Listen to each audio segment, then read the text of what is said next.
ठिकाणी पाहिले की हे लोकतीर्थ एक प्रेरणास्थळ म्हणून ह्या मतदारसंघाच्याच नाही तर या जिल्ह्याच्या लोकांसाठी निर्माण झालेलं एक तयार होणारं ही वास्तू ह्या ठिकाणी बाळासाहेब तुम्ही निर्माण केलेली.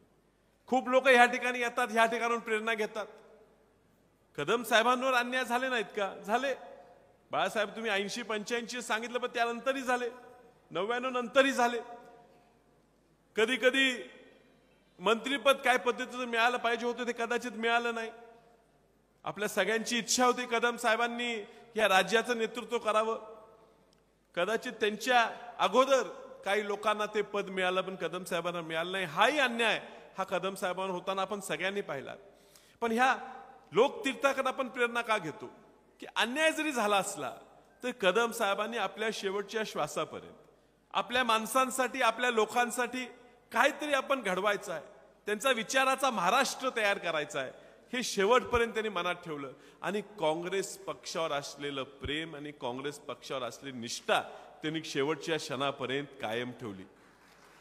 आणि मग तुमच्यासारख्यांना आमच्यासारख्यांना मग कधी कधी वाटत असेल काय करावं, कामं होत नाहीत, फंड मिळेना, असं कधी वाटायला लागलं तर तुम्ही ह्या ठिकाणी कदम साहेबांच्या लोकतीर्थावर यावं.